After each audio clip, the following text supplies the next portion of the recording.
How's it going, everyone? Welcome to 49ers Coast to Coast. We're your hosts, Cohn and Jason Aponte. This is a really interesting week because the Niners are coming off a 3-game losing streak and it's a bye week. So Niner fans just kind of have to sit here and kind of stew in their anger. And it's all being directed toward the head coach right now in a way I've never seen in this regime. It's always been someone else. Right now, it's Kyle. And as people who are familiar with the show know, Jason is the founding member of the Only Shans. He has always believed in the Shanna plan. And so this is all you've heard me do this for years. This is going to be much more. It's going to have much more impact coming from Jason today. So I'm going to give Jason really the floor a lot of the time. We're going to start by talking about the state of the team, the state of the franchise. Jason, take it away. Right now, all right, here's what I want to tell 49ers fans.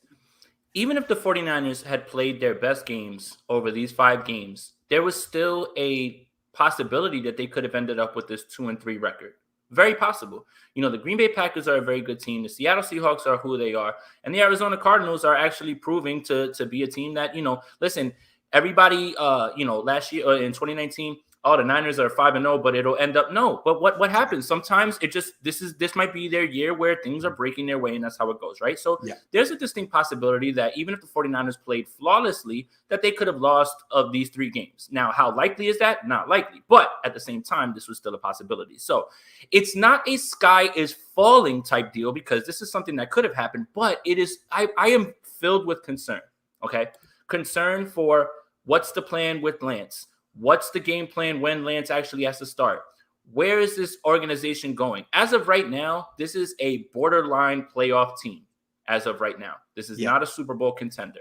And I try to brace people all off season for those expectations. You cannot walk into the season and say, run it back like 2019. They're automatically going to be there because everybody's going to be healthy. No, 2019, get rid of it. Stop talking about it. That's one off season. And the circumstances around how the 49ers got there, they can't be duplicated. But everybody wants to yell at me and tell me, oh, man, what are you talking about? You're just trying to be negative. No, it's the facts. You really can't duplicate what happened in 2019. So having that mindset, I think, is really what has 49ers fans right now upset because they're expecting, hey, they should be 4-1, 5-0, rolling into the Super Bowl. Listen, it's week 5, week 6 now. It's going to take time. And this team right now, as of right now, is not a Super Bowl contender. They're a fringe wild card playoff team in the NFC, and that can change with the bye week. So I want to be positive to start. It's not sky is falling, but I have so many concerns. I have questions that I'm never going to get the answer to, and we're going to talk about all those things. Mm-hmm. But as of right now, the state of the franchise is that this is a team that needs to take this week off, regroup, figure out what they're going to do going forward, and they have a possible chance with either quarterback at this point, although you're going to find out where I'm standing on this quarterback thing in a little bit, to make the playoffs. And that's all you can really ask for. You can't just say Super Bowl contender. You need to make the playoffs first. Yeah. I think it's the fact that we're calling this the state of the 49ers. It brings me back to the state of the franchise event that they do during training camp. And the thing that bugged me about that event was they kept talking about, does this team kind of remind you of 2019? Are you feeling like we're going to take it back to that year? And I thought it was like a really inappropriate thing to do and not like sort of something like the Patriots would never do. You're always looking forward. Harbaugh would never look back. He would be pissed at the question. And my question was, why are we not comparing this team to 2020? I mean, of course, Bosa's coming back, but it's essentially the same team. And what I think is interesting is like so far the season has broke just like 2020. A lot of guys are hurt. They're 2-3. The 2020 team was 2-3. And real quick, if you don't remember how that season unfolded, they won their next 2 games. They beat the Rams. They beat the Patriots. They were 4-3, like we expect this Niner team will be, right? I mean, they should win the next 2 games. Hopefully.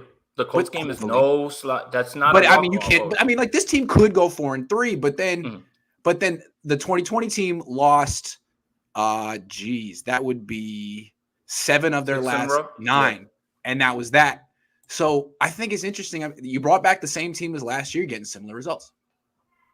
That's the problem, right? And I think that there's a big flaw in the way that this roster was built, was just thinking, hey, we just need everybody healthy and we can just duplicate 2019. That was the wrong way to go about this. We've been talking about this all year. Why would you assume that? And it's like we're not gonna develop Lance, Banks, Ambry Thomas, Trey Sermon, none of these guys because we're a Super Bowl team. Guys, you just went 6-10. What are you talking about?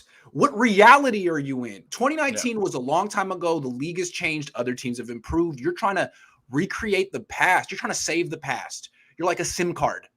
You can't save the past anymore. Sorry, that was terrible. No, that was good though. I get it. I got that from Lil Wayne. It was on like Louisiana, I think, 2006.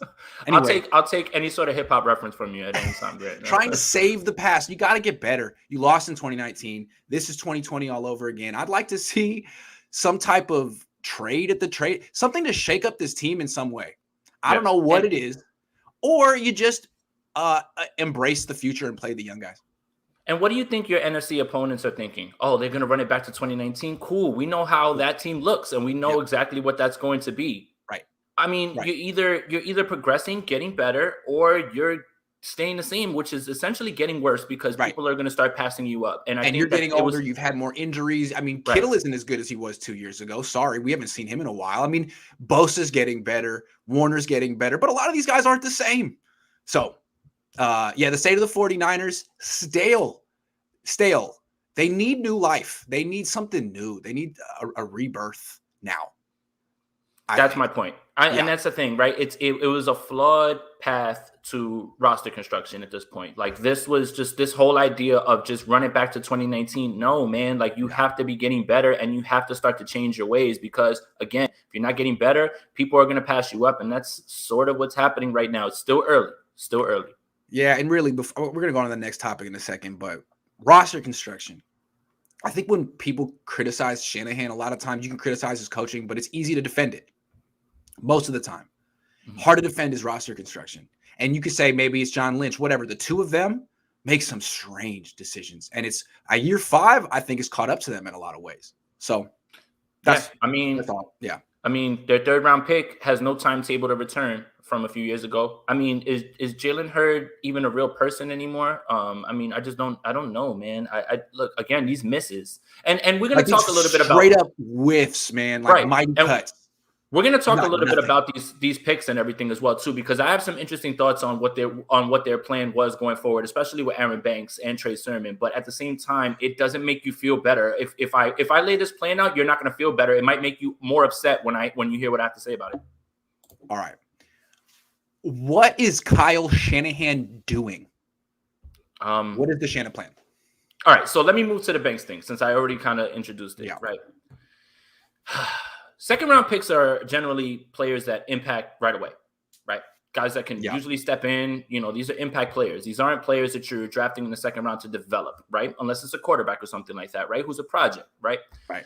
When you draft Aaron Banks, you draft Trey Sermon, you draft Trey Lance, right? To me, that screams that you guys want to run power to that side and you want Banks to be that guy to move up the field and be out in front, right? Here's the problem. Kyle Shanahan doesn't want Trey Lance to start this first year. Yeah. So your 2nd round pick and your 3rd round pick that you traded up for is essentially redshirted at this point. Right, because that's for the next offense, right? Right. So that's for the next offense. That's horrible. I'm sorry. That's horrible. Yeah. As you say on the East Coast, on coast to coast, horrible. On the West Coast, it's horrible. It's horrible. That's horrible. My dad. That's horrible, man. That's horrible, man. Yeah, it is. You know, because you need your 2nd round pick to immediately step in. The 2nd round pick shouldn't be something that you're doing for the future. And we've been watching Daniel Brunskill, unfortunately, not play well. And I'm not trying to like bag on him or anything like that, but that's the plan, I think, for Banks and Sermon and Lance. I understand maybe trying to sit Lance, but it's like, man, 2nd round pick, 3rd round pick that you traded up for. Man, like a whole year of this, trying to figure out like when you're going to eventually get to it. And I have more thoughts that lead into this because like when we get to the other portion about the quarterback, it's like, man, this is supposed to be your plan going forward for the guy that's going to be here for 5 years. Why are you waiting? Well, hold on real quick. Let's talk about it right now. Like this is part of the plan that I don't get. So Jose Sanchez, who writes for me, just put out an article and he made such a great point. And I want to bring it up right now. So Kyle, just what he said, the reason they traded up for Lance is because Jimmy gets hurt, right? He said there are other things, but he said, well, it starts with the injuries. It starts with the injuries. Okay. And then you get the guy who's supposed to be here because Jimmy can't stay healthy, and then you pivot to, well, we can't give Trey any meaningful reps with the starters because we're all in with Jimmy. But you know he's going to get hurt. You said he can't stay healthy. You made a drastic move to protect yourself. Well, then you should have been giving Trey more start. You should have been anticipating the injury. And if you gave him 25% of the reps with the starters in training camp, you could be like, look, it's not a competition, but we already said why we brought in Trey Lance, because we're afraid this guy can't stay healthy. It's a violent game. He's got a history. We have to prepare ours. Trey Lance has to be more ready, has to be ready to start by potentially week 2, because that's when Jimmy got hurt last year. This year it was week 4. He could have done all of that, and he wouldn't have been lying. He wouldn't have been inconsistent. He would have been like, look, I said this from the beginning, something we have to do. But he didn't do it. And now he's surprised that Jimmy's hurt and Trey Lance has to come in and play like Tim Tebow because he really hasn't been throwing much with the first team. And my question is was this the same thought process when you had undrafted Nick Mullins? I mean, it didn't seem like it was too hard to get him ready or to get him layups and get him easy throws that, or CJ. Right, or CJ. Like that's and then I have one more thing to say. If Nate Sudfeld starts next Sunday, they'll have a bunch of easy throws for him. So it's always possible. Okay. Don't get me upset. Don't get me upset. I know. But you know I'm right on that one, right? Yeah. It'll make you pull your hair out. That's what really was getting me mad. The same layup throws that you got for Jimmy Garoppolo, Nick Mullins, CJ Beathard. I'm talking about 5-yard wide open throws, like either tunnel screens, all of that is gone. And that is a huge problem. I don't want to hear about inaccuracies when you're asking the kid to throw the ball right there. If he can't hit that, then he shouldn't be on your team at all, right? Like he can hit those. I'm not talking about downfield. You want to take less chances downfield, that's fine. Why are the layups that you give Jimmy Garoppolo, Nick Mullins, CJ Beathard, why are they not installed in this game plan for Trey Lance? Where are the layups? You've been getting layups for much worse quarterbacks. Trust me. That's why I'm none of this stuff jives. None of it makes any sense to me. It's almost like he was like, hey, kid, go out there and do your thing. You got it. All on you, man. We're not even going to try to make it a little bit easier for you, man. Right. Go get him. Yeah. It just seems like Kyle really didn't want to be pressured to start Lance the rest of the way. Like, I'm not really going to do much with you. You're making a spot start. You're going to run between the tackles. I'm not going to really put you in a position to do anything where people are like, yeah, start him the rest of the way. No play action, no shots down the field. Really, you're a battering ram this week. I mean, it seems to me like when Colin Kaepernick got his first start against the Bears, by the way Greg Roman and Harbaugh were calling that game, you could tell they've been waiting for that moment. And they wanted Kaepernick to succeed. They installed it all week. That's the thing that had me excited. I'm just like, man. They wanted him to succeed so they could stick with him. It felt like they wanted it was Kyle being like, look, this is why I'm going back to Jimmy. This is why I'm going back because I have to call games this way. It's like, thank you so much, Kyle, for having his back. Yeah. I mean, that was my issue with it more than anything. Was like, man, the 16 rushes for Trey Lance, 9 for Elijah Mitchell, that doesn't make sense. And if Elijah Mitchell was on a pitch count, where is Trey Sermon? Make it make sense, please, man. 2 snaps. So, let me just summarize. The Shanahan plan was to win the Super Bowl this year while drafting for next year. That was the Shanahan plan. That was it, right? In a sentence. That's what they did. But when do they pick next year? 3rd round? No, I mean, like, all these picks are like saved for next. You just redshirt your first 4 picks, but you're all in for this year. That was the plan, right? We're going to redshirt our first 4 picks, but we're going to win the Super Bowl this year. This is my problem with this regime. I don't think Kyle Shanahan's coaching can overcome decisions like this. Personnel, vision for the future decisions. Like, that's just terrible. And if the Packers did it, or any other team, the Packers did it 2 years ago with Jordan Love. Everyone was like, they would have been crushed. So dumb. If Matt Nagy did this, they would have ran him out of town at this point. Yeah. So I think, look, the problem is Kyle could go to another team and really succeed, but he would need to be in a structured environment where he doesn't make all the decisions, really makes none of the decisions in terms of personnel. He has input and someone respects his opinion, just like Les Snead and does with Sean McVay down in LA. But there need to be a strong general manager. That's what they had in Atlanta, didn't they? And I mean, all these concerns that I'm bringing up and all these questions that I have doesn't mean that I want Kyle Shanahan fired. Like, so I just want to make sure that I want. There's a lot of season left. There is a lot of season left.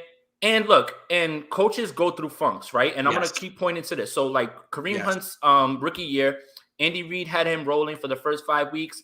It's the offense kind of stalled, and he turned it over to a young man named Matt Nagy. Guess what? The play calling went crazy after that. So look, I'm not saying that he can turn this over to anybody else because he can't, but sometimes play callers go through funks. They do. But here's the problem. It's year 5. I think so highly of you that I thought that this was going to be a layup game plan. That's the problem more than anything. If you were somebody else who wasn't of this ilk or somebody who is regarded this highly, maybe we wouldn't be so upset. But when you get Trey Lance finally in a game and you don't game plan the way that you've been game planning for other guys by making easy throws and getting those layups and getting the running game going for him. And here's the other thing. Here's another thing that I got to point at Shanahan about. Execution. Why are guys holding? Okay, you're getting beat. Why is nobody sliding the protection? I don't know who that's on. And this is the first play of the game. Watch it on the All-22. The first play of the game. Literally 5 defensive linemen, 5 offensive linemen. I don't know whose job it is, whether it's Trey or Alex Mack. Nobody slides the protection. There's a guy on the edge named Chandler Jones. Chandler Jones. Yeah. Free rush at Trey Lance. Guess what? Somehow the 49ers didn't get the best pass rusher in football block. That just escaped them on the first play of the game. Oh, my. 55. Him? Oh, that's Chandler. Oh, my bad. That was on me. We'll guess what? From now on, we thought it was 65.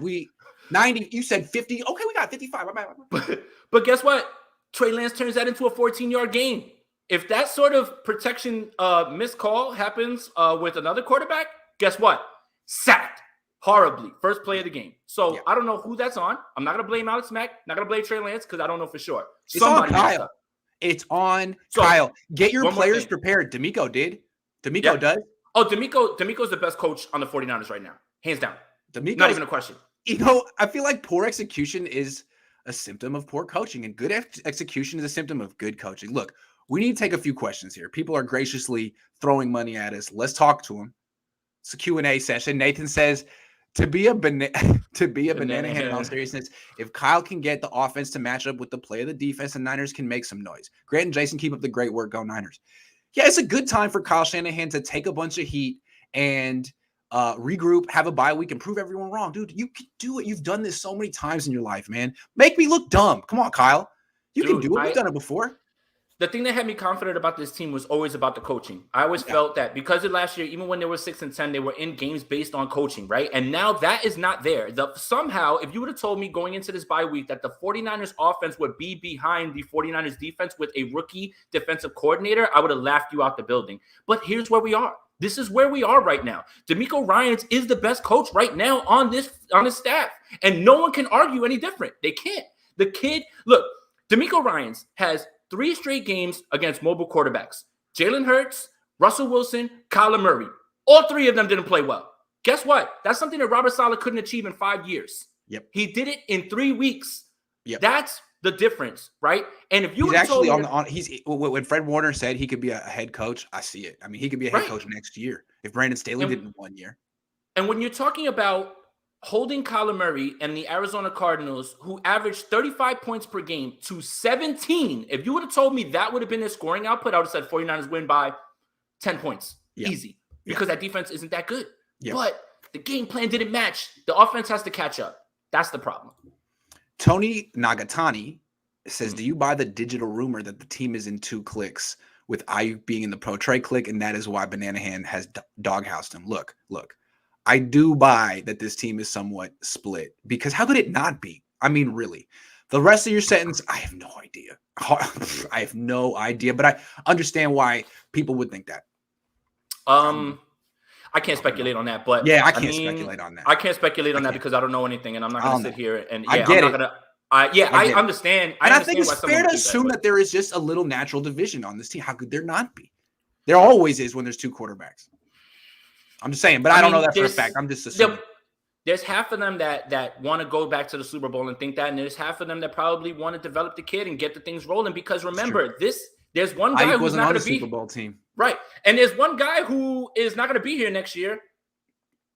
I mean, what? You know for a fact Jimmy Garoppolo's not going to be here one way or another. I don't understand it. I don't understand. Yeah, I don't. Marcus says, Jason, that shirt is clean. Warriors World. Shout out to Warriors World for the plug.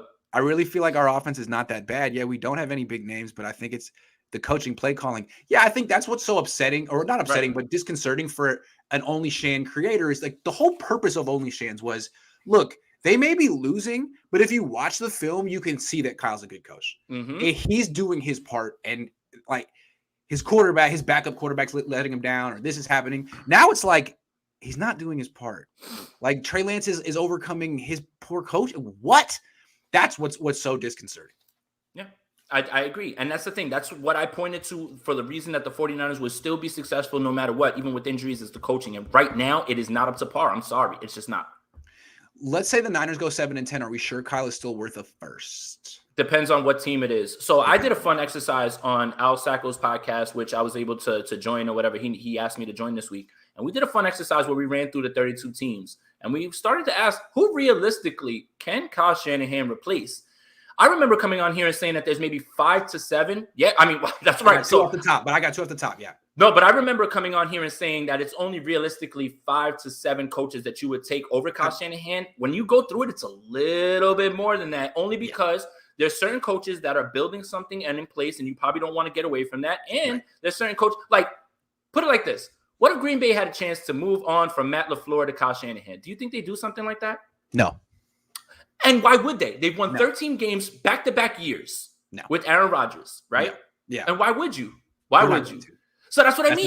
And in the same breath, LaFleur, I don't feel like is as good a coach as Shanahan, right? But in the same breath, you can't make that move. I don't think. So I think that it's a little bit, I don't know, who would he be worth a first to? Go. I got two teams. Well, one, the obvious is the Raiders. Yep. They have poor ownership. You should have been called if that's the case. Mm-hmm. The Raiders. You definitely call the Raiders. The other team, and this is, I don't know that they're in the market, but they've had one coach for a long time. They're also 2-3. They're going nowhere. Minnesota. Kirk Cousins. See, so now that was brought up. And when someone said, when Al said Zimmer, I said yes. And because Zimmer's time is up, I think this is it, no matter what. He's had a ton of time there. Right. Come on. Zimmer's time is up, and that's it. So I really saw that one too. That's one of the ones that I said, yes, Minnesota would do that. Yes. Yeah. Okay. So something to think about. I think possibly, yes. Mark says this all started when we let Defoe go. But we had faith back then. Looking back and knowing what we know now, WTF. It's all, man. I mean, it made sense. The Niners talked themselves into it, but once you start letting like Ring of Honor talent go, it's hard. It's hard to replace that. It's a pretty arrogant way of thinking. We'll just get the next guy. We'll get Javon Kinlaw. Like, dude, you're lucky to have Buckner, man. You should have just been happy. I mean, I remember. I mean, here's the thing, though. With the Buckner thing, it was more a move so they can keep more people. Look, Eric Armstead's playing very well this year. Jimmy Ward is somebody who you still need. So I get all that. But, I mean, you could see how a portion of the locker room is like, man, if you're making moves to get away from Defoe, then where do I stand now on this team? Like, when is my time? If you can get rid of him, when's my time for you guys to just dump me if you guys don't want to sign me? And I know he only has one sack right now. I know that they lost Justin Houston. It seems like the idea of having Buckner and Bosa side by side long term, I mean, God, that would have been just as good as, whatever the Rams put next to Aaron Donald. I mean, it's a terrific tandem, but it didn't work out. What do you think we could get from McGlinchey? Oh, God. Nothing. He's a free agent next year. He's a free agent. No. Grant, put pressure on Kyle about Ayuk. I don't want Brandon Ayuk to want out. Jason, do you think this team will be different out of the bye? I still got faith. We're going to talk about Ayuk in a minute. What about the second part? You think they're going to look better out of the bye? They better. Damn well better. There's so much pressure on Kyle. If he has another stinker, if they lose, Niner fans are talking about a hot seat. What if Kyle is setting himself up for his next job? Just thinking outside the box here. It's crazy that fans go to these type of – I mean, it's too bad that Kyle Shanahan brings this on himself, and people are thinking, is he sabotaging himself? But he is that kind – I don't know. I don't think so. I don't think so either. I hope not. I won't speculate on things like that. Yeah. I hope not. What players would you trade at the deadline that we could get value but not be a big hit to the team? Give me at least 2. Well, you can't trade Kittle now. He's hurt. Mm-hmm. Who would you trade now? I mean, it seems to me like you're not selling at this point. You're not selling. You're trying to win, right? They're trying to win. I mean, and the thing is like the only person that I could maybe think of, but he's injured too, is probably like Dre Greenlaw. That's somebody like, because look, Azeez Al-Shaair has been great. And it's getting closer and closer to the discussion of whether Azeez Al-Shaair is just as good as Dre Greenlaw for way less money. So, Yeah. I mean, that would be somebody that I could think about, only because he kind of regressed. You saw in week 1, he was missing his run gaps. Yes, he had the pick 6, but the ball was tipped and he was literally standing there. The ball just fell in his lap, and great ball skills to go ahead and score. But at the same time, Dre Greenlaw is somebody that I feel like the fan base is a little bit overhyped on. He's a fine player, but for you guys to say things like the best linebacker duo in the league, no. I got something though. How about this? If I were this player's agent, I'd be requesting a trade. Right, Brandon Ayuk. Yeah. Right now. Oh, you don't like the way my guy's taking strike? Trade him. We don't like your offense. We don't like what you're doing here. We would love a trade. I don't want them to trade Ayuk. I don't want them to either. Yeah. But that's a guy that I don't know. The way they're talking about him, I wonder if that's where this is going. Kyle has no idea what he's doing. Even in 2019, the defense carried the team to the Super Bowl. Outside couple outlier games, Kyle has done nothing. It's just the offense. As his tenure gets longer, it's hard to. The good stuff becomes fewer and far between.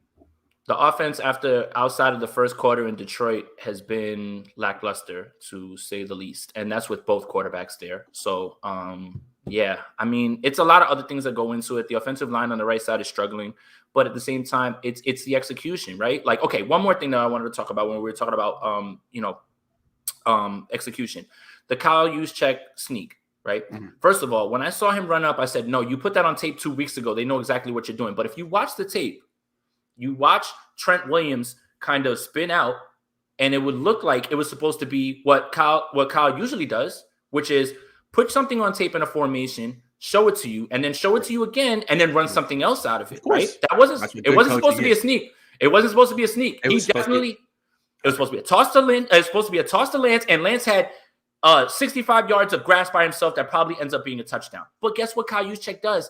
He runs the same play. That's execution. That's the coaching. Why doesn't he know what the play call was? That's where how many times did you practice that this week? Thank you. That's my thing. That's my thing. Because it looks like you didn't practice it, frankly. Yeah. Like you drew it up on the sideline like, all right, this is what we're going to do. Or something. I don't know. It's just why is your team out of sync when it comes to this? Week 5 in October. In October, you should be playing your better football. Yeah, why is your offense out of sync when your defense is not? Jesse Naylor says, thank you for your support on my channel relaunch. Shout out Welcome, to Jesse, man. And thank you for being a great guy. Had a good time on the show last night. Jason, your stance on Shanahan should be sobering for some. You are such a supporter of his. I am. Well, it's a good time for Kyle to get his stuff together. Philip says, serious question. Can we get a practice dummy in there instead of McGlinchey? He's a modern-day Quain. Look. He's better than Quain. Quain was bad. Quain was bad. Yeah. But look, it was realistically this week that he really got, like, J.J. Watt from 2012 walked in. It was always going to be those bad. doors. Yeah, I mean, it's just this week bad I felt matchup. like it was a little bit accentuated. Yeah. David says, do you honestly see Kyle admitting his mistakes and turning around whatever egotistical plan he has? Don't you think he'll understand even if he gets fired? No. I think what we're asking him to do is have a little freaking pride. When you do your self scout and watch your offense, have some pride. Like, this sucks. This is so bad for me. I can do better than this. And I want him to hear all this crap that Grant's talking. Like, I've given him an opportunity and now he's getting real slick and everyone's agreeing. Like, let me make Grant look stupid real quick and remind everyone who the hell I am. Come on, Kyle. Do that. Well, I'll say this, at least in the presser after, I don't know if this made me feel better or if I'm actually happy because he admitted it, but he said, I need to find a way to get this team to stop with the penalties and execute better, and that falls on me. That's the first time that I've heard him in a long time ever say anything about holding himself accountable when it comes to that. Good. Kyle Shanahan says, I'm the best coach on the 49ers, Jason. Sorry, Kyle. Sorry, coach. I love you, man. You're absolutely right. I'm sorry. So how good is Buck doing this year? You're right, Jason. I really think that him next to Bosa would have been something special, but let's see what he does couple weeks. He has about identical numbers in terms of pressures and sacks as Armstead. Yep. Same thing. So just Armstead played really well this last game too. He is. Now that he's finally keeping quarterbacks in the pocket, he's playing better. He was balling. He was balling this week. Our defense looks amazing. However, we don't have a lot of turnovers. You think we can turn that around after the bye? See, I think this is a symptom of the DBs D'Amico's working with, specifically the corners. I mean, I think that's where, like, if you had premium talent at those positions, you'd be getting more interceptions. But then that's where I heap more praise on D'Amico. Exactly. I don't think it's something that D'Amico's doing wrong. I think it's a symptom of the roster construction here. Right. Yeah. I heap more And like the praise safeties on do him. a lot of great things, but frankly, that's not been their skill set throughout Right. their career. They're But versatile, solid players.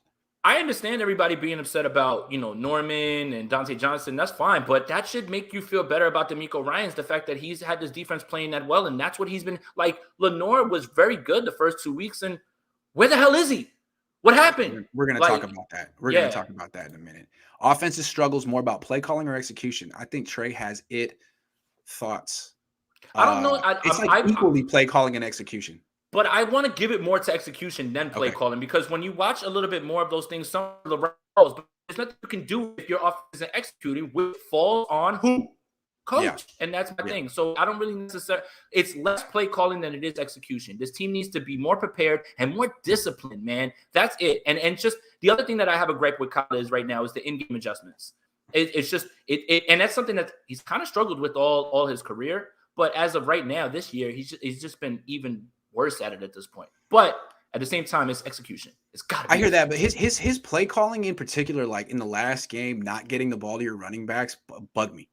And then, like, for example, the defense really put them in position to win this game. They're down 3. Dante Johnson forces a freaking fumble like the hand of God.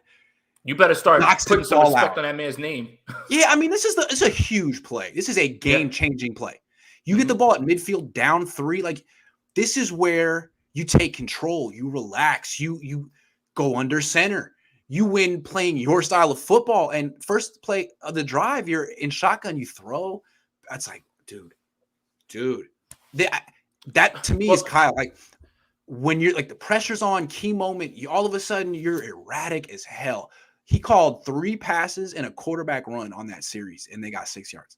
That was a game. All right. 2 things I want to point out. That first play of the game, this is Trey Lance's first NFL start. 21 years old. You have him in an empty set. Why? He should be under center. Okay. Under center. 2. The 49ers had a drive in this game, and this is no lie. 10 plays, 18 yards, 7 minutes. Because of the hold? Was that the holding penalty drive? Yes. I understand you can't run the ball when you're, 2nd and 15, 2nd and 20. Execution. Yes. Discipline. Yes. But 10 plays, 18 yards, 7 minutes. Help me. That's amazing. Scotty P says maybe Kyle is holding his genius until necessary. It's necessary now. It's time. It was necessary this past week if he really wanted to do everything. Is McDaniel calling plays or is Kyle? It's Kyle, man. Don't try to put this on McDaniel. It's not. No. It's not the grass. It's not the stadium. It's not the planets. It's Kyle. Kyle has the power, man. I think we're just trying to kind of push him. Like, come on, dude. What are you gonna do about it? Come on, you got it. Do better. You got it. Do better. All right, prove us wrong. Michael says, Kyle, don't even have to get super creative. Just call the game the way he did with Mullins and Beathard. Thank you. That's all I've been yelling. That's all I've been yelling about this entire time. Particularly Beathard. Because the way he called games with Beathard was like, oh, here's my athletic quarterback. Let me move the pocket. Let me call a couple zone reads. I always loved how athletic he thought Beathard was. Do that. That killed me, man. It's like, one more get him out on the perimeter. One more game I want to point to from 2020 that is a boon for my layup argument. Okay, Eagles game. Nick Mullins starts the game. He starts it off with a slant to Kendrick Bourne. Really easy throw. He understands I got to get Nick Mullins involved. Throws the ball. Nick misses him completely. Okay, cool. Don't panic. Let's call a second layup. He runs wide leak with Kyle Juszczyk wide open. Guess what? He misses him. Where on earth were those plays for Trey Lance? And I'm telling you again, if Sudfeld, God forbid, had to play next weekend, I guarantee you'd see him. So, Kyle, stop being stubborn. Stop. Seth says Jimmy Ward nice, but Jaquaski sucks. I'm sorry. I don't see it. To me, they're the same player in slightly different bodies. I don't see how you could like one and not the other. I could see maybe not liking either because you want turnovers or whatever, but they're the solidest of the solid, and they're both healthy. I like them. I've seen their light. Raymond says the way Kyle interacts with you and some of the media indicates his problems creating accountability. How does Ayuk learn accountability from Kyle? Whew, when you ask questions, Kyle turns into a stone cold killer. Like sometimes, I don't know. I know he's not feeling it. But to me, it's like I just don't think you're making yourself look good. So do whatever you want. I mean, I don't care. I'm going to keep asking questions. You're the one who's got 3 losses in a row, so maybe you might want to. Because like it's like you're talking to me, but you're still talking to the fans. Yeah. So and you ask the questions. You ask the questions that the fans really want to like hear about. Like no softball questions. Why isn't this guy playing? What did you plan to do? And then he gets so agitated. I don't know, man. So, so what I do now is I record it like a gonzo first person. So I'm just right here. And that way, when he gives me the look, it's just a little bit more dramatic. I put it right on YouTube. They do really well. So Kyle, thank you, man. Everyone's looking forward to the awkward question answer from me and you. I don't understand why you don't diffuse these things. Lynch would, Salah would, D'Amico would. I mean, all these guys are smart enough to be professional, understand that there's really no percentage in like doing this with the media because I always win. It's all good for me. I always come out like this is entertaining. I'm entertainment. You're a coach. Don't get into this with me. To me, it just screams a guy who doesn't want to be challenged. True. Probably because his, hasn't been challenged much in his entire life. He just kind of seems like the rich kid in high school that, you just everyone kind of wants to mess with a little bit because he's an easy target. But at the same time, he throws killer parties, so you kind of want to be his friend. But you kind of like try to slide in like little jabs, just not, just a little jab. Oh my god! But it's like, can I come to the mansion party this weekend? Because I know you're talking on one, and your dad's out of town. Okay, stop singing, Grant. Your father and your guests are awesome. Someone needs to save poor Lance. I am sure glad my employer doesn't treat me like Kyle. I like your singing. I like your singing, actually. Stop singing. That was harsh. But he gave me $10. But for you, I won't sing anymore today because he gave me $10. Thank you. All right. Let's get back to our show. The Ayuk thing. It's awfully strange. What is your read on the way the Niners are handling Brandon Ayuk, who apparently is good, just not Mohamed Sanu good? Grant, none of what is being said and none of what is happening makes sense. Let me explain. Grant, you and I were at camp. We got to watch every practice. Yes. Brandon Ayuk starts out hot. Good. Trent Sherfield balls out the entire time that I'm there at camp. Yeah. Clear as day. Okay. Week 1 comes along. Oh, Ayuk has a hamstring injury, but Sherfield's outplaying him, so he deserves those reps. Right. But Ayuk isn't in the doghouse. That's ridiculous. Right. All right. It's ridiculous. Here's my question.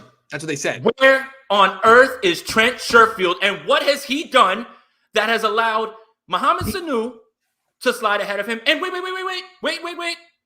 Travis Benjamin's brought up from the practice squad. You know what I want Travis Benjamin doing? Catching punts. Fair catching punts.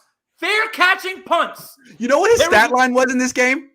3 targets, 0 catches, and a holding penalty. Thank you very much, Travis Benjamin. Thank you. Listen, no disrespect to you, Travis Benjamin. You're an NFL player. I'm some guy yelling in my room with a bunch of Funko Pops and a bunch of Batman stuff behind me. But you have never once in one day of your life been better than Brandon Ayuk. Never. And for the first target of that game to go to Travis Benjamin is malpractice. Yes. It doesn't make any sense. No. None of what is being said, none of what is being done makes sense with this Brandon Ayuk thing. I don't understand it. Then, hold on. You literally watched Brandon Ayuk make 2 of the biggest conversions in this game. Caught a pass with one arm while he was being held. Caught a dime on the sideline from Trey Lance. And you look at him and say, nah, I don't want to get him the ball anymore. We're done with that. Yep. None of what is happening makes any sense. The day that Mohamed Sanu or Travis Benjamin should be running in front of Brandon Ayuk is the day Brandon Ayuk should consider another profession. Rant over. Okay, I loved it. It was a hell of a rant. I'm going to do my best to try to interpret what Kyle's doing, even though I disagree with it. I think that Kyle is overanalyzing the situation. There's probably stuff happening in practice that we don't see. They're probably, like, if you charted, missed assignments, times you line up in the wrong, missed route, little things. I'm sure Ayuk is probably not as good as he was last year, or maybe not as good as Sanu. And they're trying to, hold a hard line and have a high standard and make sure I don't know. But Sanu's still worse than him. And it seems like the reason he's doing this is because he's so freaked out about job security. Is the only thing I can think is that he's like, I can't afford to play a young guy and let him go through the growing pains because I may not be here next year. Now, I think we all assume, or a lot of people assume, that he's going to be here next year. I think he's going to be and here so next you year. should be acting like a guy with some job security and playing your young guys. But across the board, he's not. And when a head coach does that, I always wonder, like, are you kind of feeling like, hey, if I do that, then I'm pretty much just losing and developing the next coach's players? That's the only thing that comes to mind. He's coaching like a guy who's on the hot seat. But I'm not going to let this young guy run the wrong route one time and be a pick, and that's going to be the reason I lose a game and get fired. I'm not going to let Brandon Ayuk cost me his job because he can't figure out how to be blah, blah, blah, blah, blah, blah. You know what I mean? I'm just going to go with the vet who knows where to go. It's like, dude. Here's my issue. Ayuk's your guy. He's your guy. You chose him. You chose him. Yep. All right. And again, he's better than Sanu. He's better. Right. Whatever problem you have with Ayuk, he's not getting as much separation. He might miss an assignment. He's better than Sanu. Can I address that? Yes. Posting those separation yards with no context is the worst thing that anyone can do. And here's why. Here's why. Last year, Brandon Ayuk had separation numbers that were larger because they ran screens.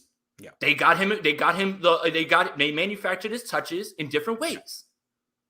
That's not happening anymore. And it's not because the kid can't get open. Let me look. It's 1.8%. Real quick, hold on. Trey anticipated this 5 minutes ago, wrote, and Chris Biederman tweeted that Ayuk had 14 passes behind the line of scrimmage last season, screens, jet sweeps. He has 0 this season so far. It's exactly what you're talking about. So here's the thing. Did you forget 2020 when he was literally carrying this offense with Nick Mullins? He was carrying the offense. It doesn't make sense. Here's the Trent Sherfield thing is maddening. Because what has Trent Sherfield done to lose after you said, and we all saw, because it's not something, I'm not just going on training camp report. I was there. He was balling.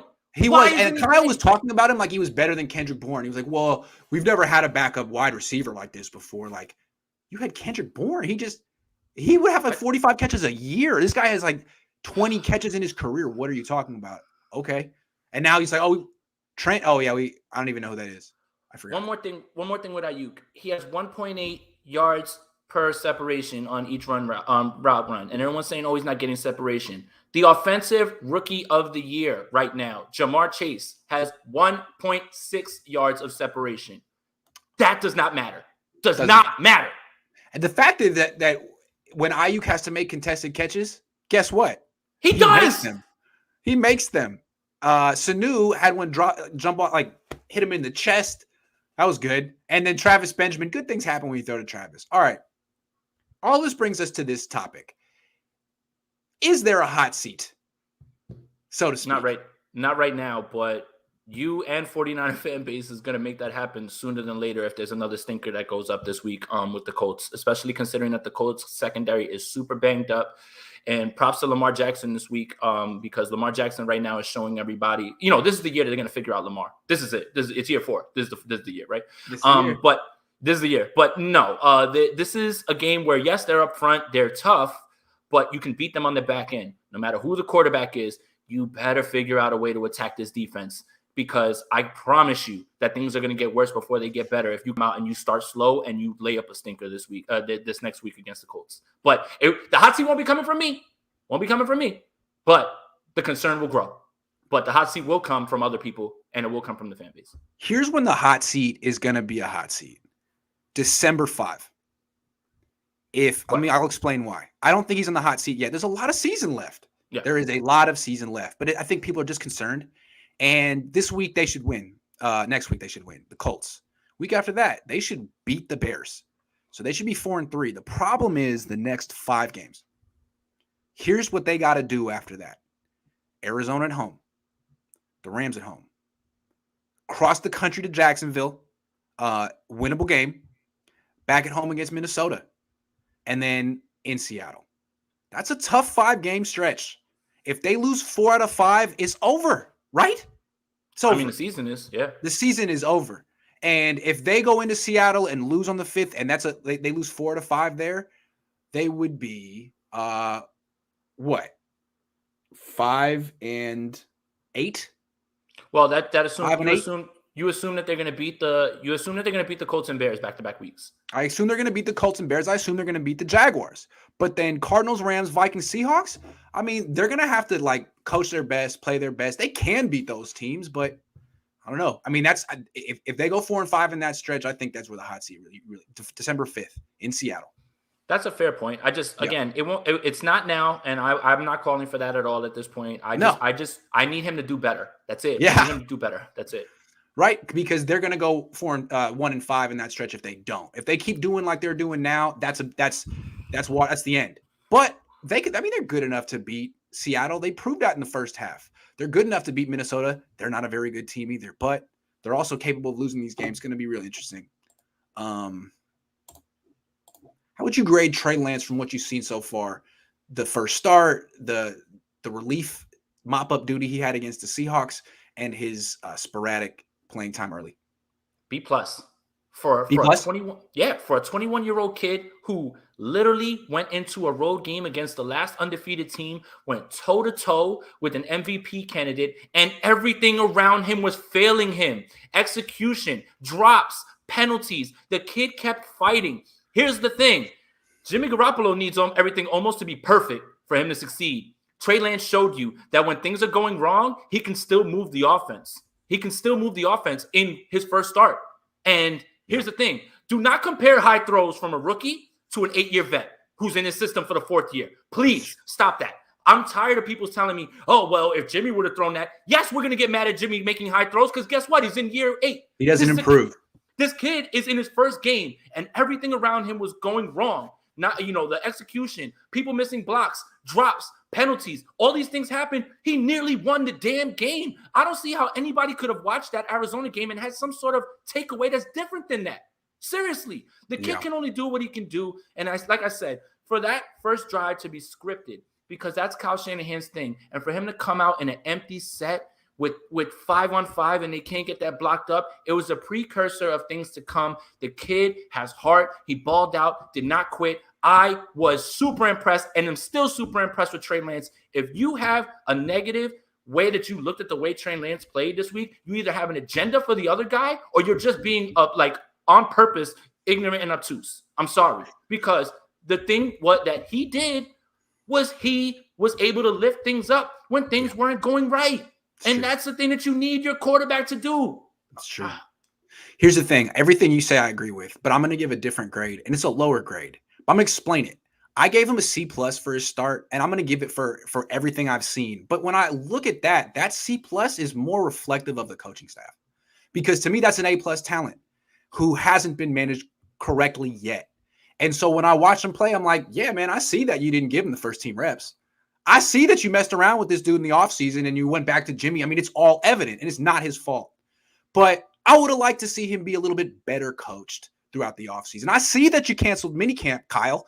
You didn't have to do that. So all the things you said about him are true. He's doing really intriguing stuff in spite of all of this. And I do think he has a very bright future. But damn, I wish the Niners had done better by him. And I think it shows when he plays. And I'm not mad at him at all. But that C+ is really, that's for the coaches. That's for their development, or lack thereof, of this kid. Because he's so... I mean, honestly, he looked like he knew where to go with the ball in this game as opposed to the last time. And he showed that he'd been prepared that week. But, dude, they should have started this months ago, man. They wasted time. Dude, and that's really where it's at. The quarterback situation has just been completely bungled, and I think that it was underestimated in terms of what you thought you could do, right? Here's one more thing I'm going to point to. If you don't believe me, listen to what Trent Williams said after that game. He put us in position to win, and this is the best left tackle in the game, right? And he's a captain. He put us in the best position to win. I thought he was great. And he said, I never thought for once that the kid, it would be too big for the kid. Don't listen to me. Warner said he played great too. Yeah, don't listen to me. Listen to your team captains. Who am I? I'm just an idiot. Listen to Trent Williams and listen to Fred Warner. When I watch him play, I really do. It's like watching Steve Young all over again. Now, I grew up with prime Steve, but it's like being able to watch young Steve. And I'm glad that Steve said it too. So I'm all in. I really like him. But again, I'm bugged. I'm a little annoyed with the coaching staff. You canceled minicamp. You pivoted back to Jimmy. This was all bad decisions we talked about. And if you were listening to the quality control, we would have dealt with this. And it's like, you have to expect that this is going to have an effect on Trey. Coaching matters. And if you neglect a talent, there's going to be an effect. But I like that, he's still getting the reps now, and he's still really young, and there's a lot of time left. But, we went through the Alex Smith years. Alex Smith had a fraction of the talent that Trey Lance had, but he was very talented, and the Niners didn't do right by him for a very long time, like 7 years. Yeah. And I would hate to see that happen to a kid again, because it happens more than you would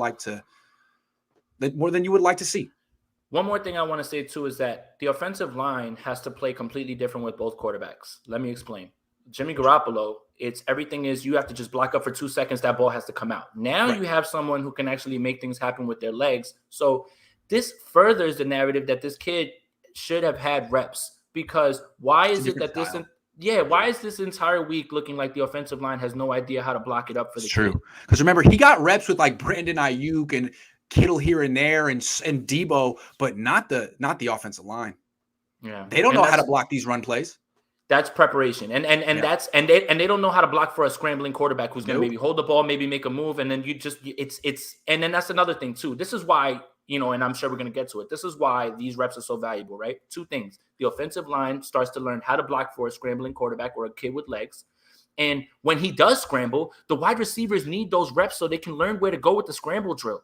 Do you understand why Aaron Rodgers is so good with all those guys? They know exactly where to go with the ball when he's moving. And that's something that only comes with reps. It doesn't come from magic, and it doesn't come from holding a clipboard.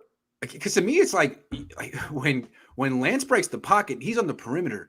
He should be as big of a playmaker as anyone in the league. I mean, he has as strong of an arm as Josh Allen or Kyler Murray. If the receivers are practicing this, if Debo or Ayuk or anyone sees him break the pocket, go deep. Or go, you know where to go. You know, go you have that rapport that you practiced before. Go to space that you practiced before. You know the rapport, right? Like you see the soft spot in the zone, you see an open, go there, and the quarterback will hit you. And that only can happen with development. Yeah. That's it. And reps. It's not going to happen from him sitting on the bench. All right.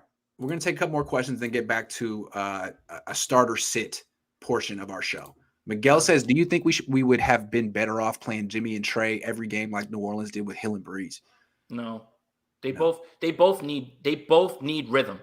They both need it. The Niners would have been better off being honest with themselves that they're not Super Bowl contenders, moving on from Jimmy Garoppolo and playing Trey Lance. But for whatever reason, the Super Bowl hangover is a bitch. It's serious. People say it's not a real thing. It's not. This team still hasn't gotten over that team that year. And this fan base hasn't either. Yeah. That's another thing, right? It's because you get there, you're a few minutes from winning in 2019, and then you bring everybody back. So that's when everybody starts to assume, okay, now we're rolling. Everybody's going to be. No, you don't understand that. Getting to that Super Bowl and getting to those circumstances can't be duplicated. Yeah. They just can't. Yeah. There's a lot that had to break your way, and it doesn't always do that because the next year, a lot didn't break your way. Please say it, Kyle. Please say Kyle is sabotaging for Lance his own egotistical reasons. Kyle, first, never wrong. Niners expendable. I mean, dude, if Jed felt that that's what happened, you'd have to fire him today, like for cause. So I'm not going to say that he's doing that. I think it's just fair to say that like he's having a really bad year for whatever reason, and the bye week's coming a good time, and it's time for him to look in the mirror and to be like, dude, I suck right now. Time for me to prove everyone wrong.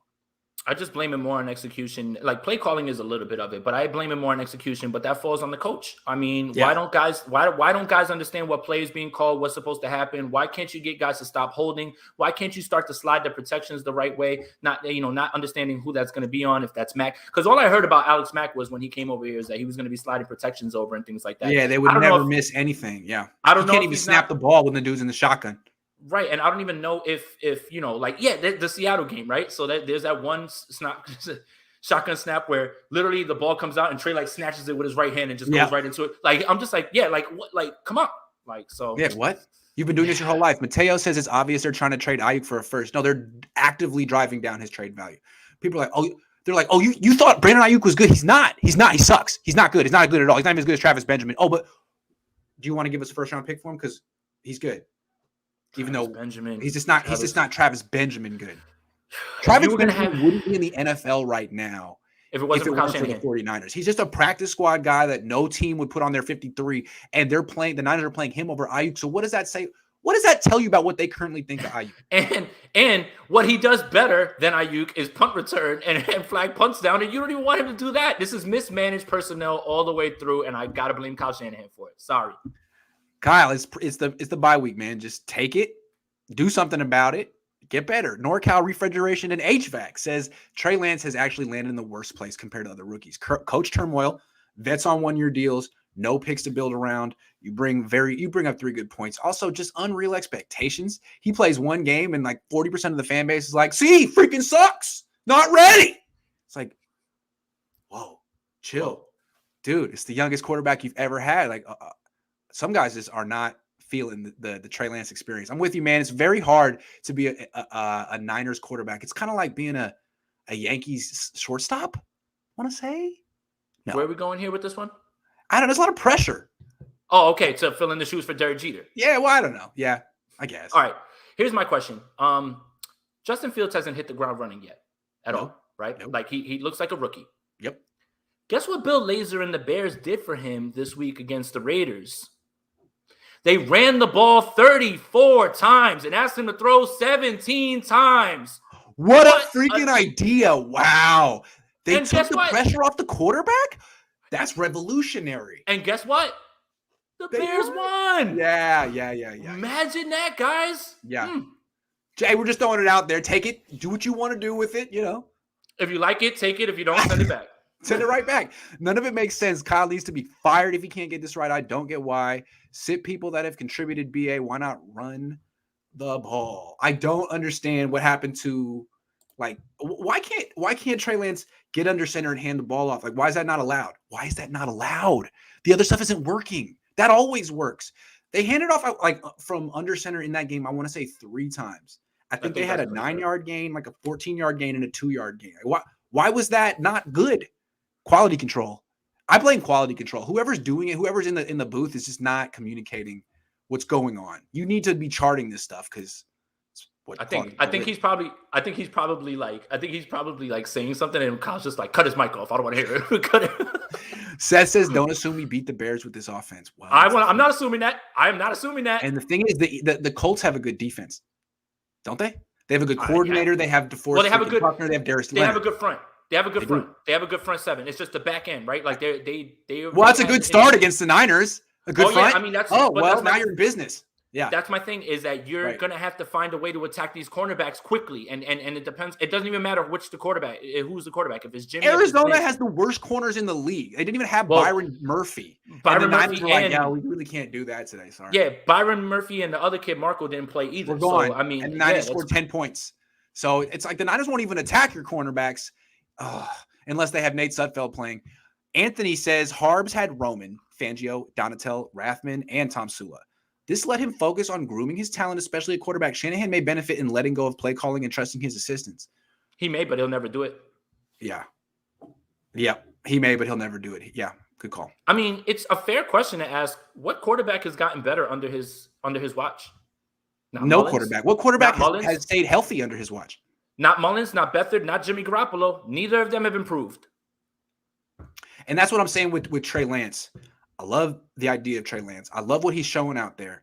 But, where is the improvement with him? Like where can you be like, you can tell the work he's done with the Niners. Look at that. We saw him in North Dakota State, but he comes to the Niners, and this is the Kyle Shanahan effect. No, I don't see that at all. I see a kid going out there and battling on his own. And it's heroic, but I don't see the Kyle effect. I don't. And when Kaepernick played with the Niners right away, you're like, okay, they've been working with this guy. I can see what they've been doing. This is a serious project for them. I don't know. That's what I'm saying. And with the Kaepernick thing, that really felt like a sign of that was Harbaugh's guy. No doubt. And it was clear as day the entire time. And if it doesn't work out with Kyle, it'll be because of this. Because internally, he's made it clear, like, I don't like Trey. This isn't going to work. All right, deuces. We'll find someone who does. I think a lot of coaches would want to work with him. I think Harbaugh's a guy would want to work with him. A lot of guys would be into that kind of quarterback. Greg, can I ask you a question? Yes. John Lynch says that the 49ers leave Justin Fields pro day and they're drawing up plays for Trey Lance. Quarterback power. I'm not even going to say anything. Quarterback draw. I'm not even going to say anything. everything is goal line plays, but we're going to do it from the middle of the field. Do you understand why I have a hard time believing anything that any of these guys say at this point? Because hold on, let me say something. Did Kyle ever say that? Or did Lynch say that? No, Lynch said that. So here's the thing. Here's another thing. And let's put the tinfoil hat on. Put the tinfoil hat on. Kyle never said that. Kyle never said that. For it to be Trey Lance the entire time, sure feels like trading up to 3 was plan Z. Yeah. Z. Yeah. Like the last plan. When you really tried to get every single veteran quarterback under the sun that had 2 arms, including Andy Dalton, Sam Darnold, Teddy Bridgewater, and Aaron Rodgers, the morning of the draft. Right. The morning of the draft. Like hours before Trey Lance became a 49er, you were like calling up Aaron Rodgers like, man, come on, man. Come on, dog. Like, dude, I know we passed on you 15 years ago, but what do we... Trey Lance hears all this. And he hears you talking about you dying to get Matthew Stafford and you were in Cabo and everything as well, too. Does that sound like it was Trey Lance the whole time? No.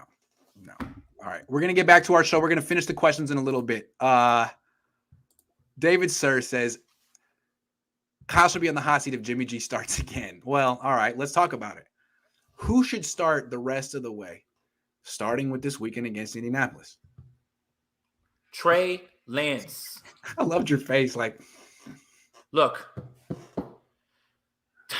aside from a few offensive linemen, this is the team that you're going to have largely in place. It's not about this year. It's about the next 5 years. Why would you waste time with a guy who's not going to be on this team next year? Will not. One way or another. Or shouldn't be. What the hell do I know? Because at this point, they'll run it back with Jimmy for 3 years. And you're not going to start the process and get these guys acclimated to playing with the guy who is going to be here for 5 years that you sacrificed and mortgaged the future for. What are you doing? This isn't a Super Bowl contending team with Jimmy Garoppolo. Look me in my eyes. Not a Super Bowl contending team with Jimmy Garoppolo. It's not a Super Bowl contending team with Trey Lance. This may be a playoff team with Trey Lance. But start the damn development. Stop messing around. Can we knock it off? Jimmy Garoppolo is who he is. He's not changing. He's not going to get better. The ceiling's not. He's not going to come back from this bye week and be healthy and all of a sudden start throwing darts outside the numbers. And he's not going to be 100% healthy, I don't think. Let me ask you a question. I'm not big on PFF metrics, but they have a metric called big time throws and turnover worthy plays. Yep. He has the lowest percentage of big time throws, Jimmy Garoppolo, with a far higher turnover worthy passes than Trey Lance. Trey Lance was graded by PFF. And again, whatever, PFF, it's objective, but I think it's a really good point to bring up at this point because it's fitting my narrative and I'm going to run with it. Trey Lance was graded higher than any start that Jimmy Garoppolo had this year. First start. Yeah. Stop messing around. It's not about this year anymore. Stop it. It's about what's going forward. Get these guys ready to play with Trey Lance because he is the future. Jimmy Garoppolo shouldn't be here next year. Yeah, and I agree with you 100%. I don't think Kyle does. I think what Kyle's looking at here is, I really think Kyle thinks he's on the hot seat, or he's just being careful and operating like, I can't take anything for granted. I can't take anything for granted. I don't know. So I need to win every game. I can't tell him he's wrong. Maybe he is on the hot seat. Maybe Jed's told. Imagine working for Jed. That'd be kind of weird. That'd be kind of scary. But I think where Kyle's wrong here is he then takes it a step further and says, all right, well, Jimmy gives me my best chance to win. I don't know about that, Kyle. I don't know about that. What would the game have looked like against Arizona had Jimmy started, man? I mean, I actually think Trey gives you a better chance to win right now because he improves your pass protection. He gives you bigger plays, ground and on the ground and through the air. It's just if you would put him in your offense and stop messing around and let him just do the stuff you call for CJ and Jimmy, I think it'd be real clear. So I think, Kyle, if you want to save your job, you want to make the playoffs, you want to maximize this team's potential, okay, go to Trey. Right? But not the Tim Tebow offense, Trey. That was whack, whatever that was against the Cardinals. So, Grant, remember when you asked the question, I believe in the offseason, you asked me what would be a successful season for the 49ers, right? It would be making the playoffs, maybe, or just having Trey Lance develop and ascend. Yeah. I want to see the ascension towards the end of the year. I could live with a 10-7 non-playoff berth season if Trey Lance is developing and gives you glimpses of what the future is going to look and like. I gotta think that Jed York could live with it too. How do you fire a head coach who's making progress with a rookie quarterback? Be like, oh, you're out, new system, that'd be dumb. Even Jed wouldn't do it. You don't have Kyle, you don't have to make the playoffs this year. You gotta get something good going with Lance. Worse than being an offense that can't move the ball, basically. With Jimmy Garoppolo, this offense is boring. Boring. And with everything that went wrong in this Arizona game, Trey Lance was exciting and he made plays. He made something out of nothing. That is not in the bag of Jimmy Garoppolo. Get this team ready for the Trey Lance experience because he's going forward, and start it right now. Why wouldn't you start it right after a bye week where you can sit with the kid for the entire week, go through everything, try to really get creative? And if you have a week off before this Colts game, that first drive, it better be a whopper. Like, you better come out and you better hit the ground running. There is no time for any sort of slow start anymore. I am tired of it. If you really wanted Lance to succeed, here's 2 weeks to get him prepped to play a bad team at home on Sunday Night Football. This is his introduction to the football world. Get to know Trey Lance. He's going to kick ass tonight. He's going to whoop the Colts. We're going to win, and we're going to have an excuse to stick with him. But if you sit him and start Jimmy, then Jimmy will probably win in his modest way, and you'll have an excuse to keep Trey Lance on the bench, which, again, is counterproductive. I mean, if you start Jimmy, then get ready for a bunch of over-the-middle intermediate throws. I mean, I'm excited. I can't wait. Oh, I love that. The 15-yard throw over the middle. All right. More starter sit. Moving forward, opposite Emmanuel Mosley, should the starting cornerback be Diamador Lenore or Josh Norman? So here's what I want to say. Josh Norman obviously had those PI calls, clearly, right? And that's there. I think he actually played pretty well. Like, he didn't play horrible. You know, it wasn't like he was getting beat. Remember, everything that was happening, the 49ers did a great job up front of creating pressure on Kyler Murray. The only real reason that the 49ers gave up yards to the Cardinals was because Kyler Murray throws fadeaway passes, like he's literally fading away with his body, and he throws it into a sideline where Rondale Moore makes an amazing catch. Like, guys weren't free running wide open. Like, that was never really it. I understand Norman has the penalties, but at the same time, man, when you start to look at when Max Williams leaves this game, right, it becomes straight up air raid at that point. 4 receivers, Moore, Green, Kirk, Hopkins. So you've got to have 4 DBs out there because you can't have Aziz Al-Shaair try to guard Rondale Moore in the slot. God help him. But when it comes to that, it's like, man, Lenore, what has Lenore done? Have you seen him get cooked in a way where you're just like, man, I don't trust this kid anymore? Again, get him out there, get him developed. And if he does start to struggle, you've shown before that, with a Keller Weatherspoon and other corners, that when things aren't going right, you don't hesitate to pull him. At least you have that on the back end with Norman now. But still, Lenore needs to be out there, man. When are any of these draft picks from this year going to make a huge impact? When? I mean, that's what I'm saying. Like, look, Josh Norman, he's had sticky coverage. It's been a little too sticky. I mean, what I'm seeing here is he's played 147 snaps so far, and he has 4 penalties. That's a lot. And his penalties come at really bad times. I don't think, again, like, he's not that much better than Diamador Lenore that you can justify not playing the rookie. This guy could be a starting corner for you next year, and a good one. And you're not going to let him go through the growing pains of development so you can play freaking Josh Norman and have like 1 pass interference penalty a game. Hopefully it doesn't cost you in that game, but it probably will. I don't know. I mean, Lenore has 2 pass interferences as well. He's not perfect, and I know they benched him because he lost the game against the Packers. He played that final catch to Adam. That was his fault. He played zone while everyone else played man. But I don't know. I would still play him over Norman. I'm sorry. I mean, just development. It's not going to happen by sitting on the sidelines. Absolutely not. All right, next one. Aaron Banks or Daniel Brunskill? So it goes back to my conspiracy theory that Aaron Banks was brought here for when Trey Lance starts and they shift the entire offense to this run thing. Well, hey, now's a good time. Now's a good time. I don't even know what else to say. I don't even know what else to say. Because look, I could yell about Trey Lance starting all I want. It's not going to happen. If Jimmy Garoppolo's healthy, Lance started last week. Banks should have started last week. I'm just saying, Kyle. What did Banks do? How bad could he be? He didn't play in the preseason. You haven't even really seen him play tackle football yet. Come on. We know Brunskill isn't good. God love him. He's an undrafted free agent who was in the AAFL TSN 5-6. That's where he came from. What are we really expecting from Brunskill? It's your second round pick and he's not even that good? Come on. How could you be that sure? Hey, you're wrong so often about your own players. Maybe we should see.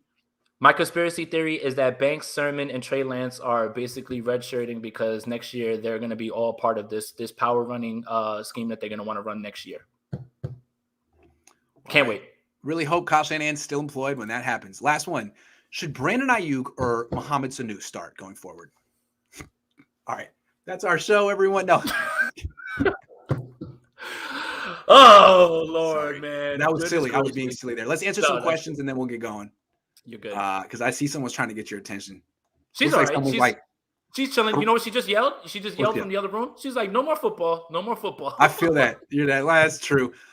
We just got a few questions, then I'll let Jason go. Nah, you're good. You're good. We're good. Hopefully Kyle calls easy completions for Trey to build his confidence, i.e. variety of screenplays, slants with run balance and coaches better. It's so sad that like the whole 49er fan base is trying to come together. Like, Kyle, we have an idea of things you can do. Yeah, man, Kyle, we're all trying to help, man. Just listen.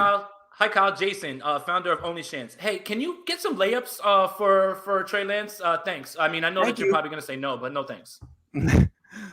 This team would have been a Super Bowl team if it was 100% healthy. We lost by 1 touchdown or less against really good teams. I don't blame them for sticking with Jimmy Garoppolo. I don't know about that. I think it's a robot. It just says stuff that Niner fans No. I think that when people point to, okay, you lost this game, it was really close. Sometimes bad teams lose games that are close. Not that they're bad, but if they were good, they would have probably won those games. There was a lot of execution. Again, the last 3 weeks, the execution has been piss poor. That falls on the coach. Yep.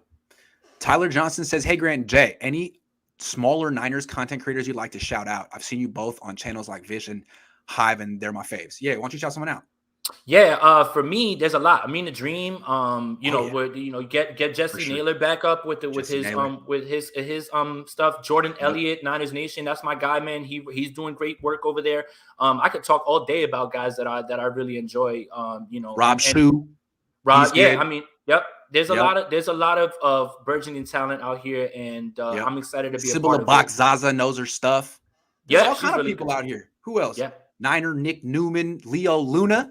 Big Leo, Rich Madrid, who's doing work with the Packers this year, but I mean, he's really smart. Packers fan. He's a Packers fan now. Yeah, he got his dream job now. He gets to watch Aaron Rodgers all day. That's right. Over 26 years since the Super Bowl win, 49er fans. I remember that day. I remember that day. I remember. I'm old enough to remember. Man, what a time! Too. Wow, that was fun. Too.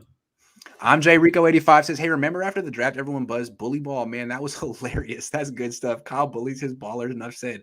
No, bully ball's coming next year. Don't worry about it. Next year. Yeah. And that's what he's going to sell to Jed when Jed says, hey, why shouldn't I fire you? Bully ball, baby. It's coming. It's coming. Serious question. What are coaches who don't call plays in charge of? What do they do during the game? That depends. Yeah, I don't really know what Mike McDaniels does. I don't know what Rich Scangarello does. I don't know. I know what Scangarello talks to the quarterback between the drives. I don't know what Mike McDaniel does. Rich's communication is so important. So good. Yeah. Ayuk's situation is simple. Kyle hates you. You campaigned for Ayuk to return punts. Ayuk sided with you. Now he returns punts and gets no targets. If that's the reason, that's probably it. That's probably it. If that's the reason, I'm gonna be super upset. If he's doing this, that's probably right.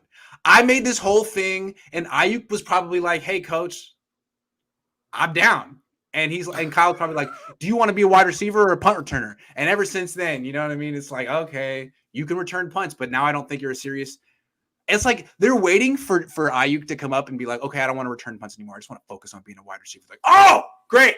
In that case, tough love. DRB, thank you for saying that because I didn't want to say it myself, but I got to say the thought has crossed my mind. How petty is Kyle?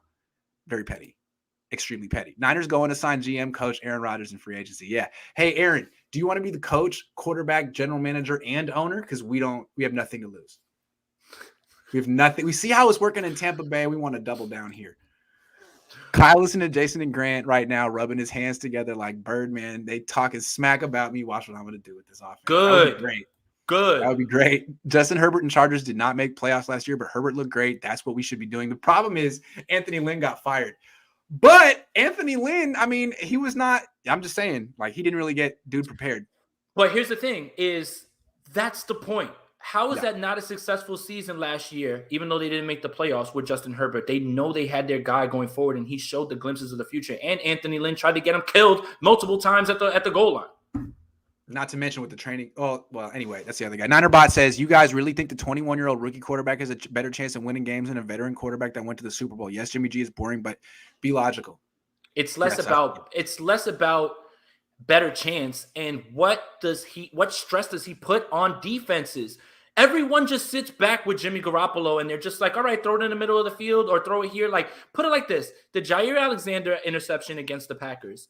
He immediately knew where he was going with the ball and was able to break on it from the other sideline and get over there and make an interception. You know why? The book is out. You know who the book is not out on? Trey Lance. Sometimes the element of surprise outweighs what you know. And at this point, this team is not a Super Bowl contending team. I'm sorry. It's just not. Get it started. Kick it off. It's not. So why are we trying to? What's the difference between winning 8 games and 9? Right. Joseph says not funny on Kyle's comment about quarterbacks. Absolutely not funny. That's absolutely not funny, and that drove me over the edge on my own podcast. For you to make a joke about, oh, I told Jimmy, hey, you're gonna have some company in rehab. Here comes Trey. Not funny. Nothing funny about it. If that's your attempt at humor, then Mark Zuckerberg is actually jealous of how well you can be a stand-up comic, because that was straight up robotic, and read the room. Read the room, Kyle, please. Again, like, you're making light of the fact that another one of your quarterbacks is hurt. Every one of your quarterbacks has gotten hurt since you got here. Hoyer, Beathard, Mullins, Garoppolo, multiple times, Lance, multiple times. I mean, and it's a joke. It's hey, that's football. That's funny. That's funny. I don't know. Kyle has so much faith in his early draft picks that he doesn't play them, so the next staff looks wonderful. I don't think coach is out of here, though, because I just think that it's not Jed York's decision anymore. I think he got kind of overruled. That I think it's his mom's thing, because Gary Plummer said on the No Huddle podcast that it was the mother who is the reason that Kyle's here. So I don't know if Jed has autonomy right now. Sorry, Jed. Don't kill me for that one. Jay Yappy says, Grant, do a film breakdown of like 10 plus plays that Kyle called calls for CJ and Jimmy that would have made the game so much easier for Trey, please. Oh, that's a good idea. I will. But in the meantime, go back and watch like the game that the Niners played against the Cardinals last year in Arizona, the one that CJ started. Watch that game. Watch the Eagles game. Watch the Eagles game with Nick Mullins and watch that opening script of easy throws for him, and then get upset because that could happen with any of these quarterbacks. Jaeger805 says Sermon, Willis Jr. and Mitchell will be key. I'd like to see the defense out on the field first if we win coin flips. But if the offensive line doesn't know where to block, the offensive line is losing blocks. It's a little bit harder. They missed George Kittle in this game too for run blocking as well. Like, you can say what you want, but That's true. I mean, it's just the personnel grouping, right? So people are telling me Elijah Mitchell, hey, you got to watch him because he was a little bit injured. Okay, then Trey Sermon should play more than 2 snaps. Where's the logic in that? Where's the logic? Agree. Tony says, let's fire Shanahan, bring back Jim Harbaugh, quit getting these secondhand players that we feel that we can discount. That bridge is, I've never seen a bridge more burned. It's in ashes. Yes. It's in ashes. After what happened. And Harbaugh gets to stay in Michigan and they can perform mediocre and he'll be there. He's home. I don't see why he would come back here. JB, that's it, says we need OG Cohn there because he would have had Kyle's head with his hands. My dad. Oh, Lowell would have been all over, or Mr. Cohn. I'm sorry. I didn't mean he would have call him Lowell. He would have been, man, that would have been fun. Kyle has no idea. Used to kind of be a rite of passage for these coaches out here. You think you got it easy on the West Coast. Boo, who is this little Jewish man from Brooklyn that is in my face? Why is he? Wow, this guy is relentless. Yeah, man. It's Mr. Cohn would have not let up. Nah, he was – I'm not like that at all. I feel KS has no rhythm because his play calling uses up too many of his aces just to get a first or two. Doing too much to compensate for the quarterback. Thoughts? I don't know. I think he's doing too little to compensate for the quarterbacks. Like, I think they should get him easier throws. I mean, that's all we've been yelling about. Did you guys hear Lynch yesterday spoke really high of Lance, was encouraging to hear, but the IU stuff makes no sense. Or Sermon, we need them. I mean, you know what you could have did with those picks, and it would have had the same impact. Could have drafted a long snapper, a field goal kicker, a punter, and it would have had the same impact of right now Ambry Thomas, Aaron Banks, Trey Sermon. You could have just thrown them away. You could have just thrown the picks away. You could have let them auto draft the picks. You could have just included them in the trade with the Dolphins. Like, we're not going to do anything with these picks. Like, all right, like they'll ask, "What's the pick?" I don't know. Surprise me. Yeah. Hey, man, thanks for doing the extra long show with me today. I appreciate it. It was nice to have a little midday bye-week special. This was fun. Yeah, and I just wanted to, let people know, listen, I'm highly critical of Kyle Shanahan right now. It's still only Shans on this side, and it's still that. But at the same time, I have to be objective. And whatever. I know people are going to either feel a type of way about what I've been saying, and that's fine because you can't really be anything. You can't always be correct on these shows, right? Like when I go on these shows and I tell people 2 + 2 is 4, I usually have someone yell at me, "What do you mean 2 + 2 is 4?" We offered all of our criticisms today in a constructive spirit. Yeah, we didn't say that Kyle Shanahan needs to get fired today. I set a date on it that's really in 2 months from now. December 5th. We said that, it's your bye week. You have the intellect. You have the ability to turn this around. And we pretty much just spent the show kind of pushing him and like kind of pushing him in the chest. You know what I'm saying? Like, what are you going to do about it? And I wouldn't be upset if I didn't expect more of you. Right. If this was Jim Tomsula, I would just be like, whatever. Fire this him. Is what you kind Get of know. New. Get rid of whatever. Him, fire him. Yeah, we've seen it. But I expect more. Everyone else expects more. That's the thing. It's time. He's admitted himself that he needs to be better. Good. The first step is admitting. Yeah. Now you get a whole week. Put it in place. Show us what's happening. Win 10 games. Make the 10 games. Make the right decision for who's going to start on Sunday Night Football. Come on. That's right, baby. All right, Jason. Appreciate you. Thank you very much, everyone. I'll be back. Oh, Zane. Winning fixes everything as long as this was Trey. Well, yeah. All right, guys. See you later.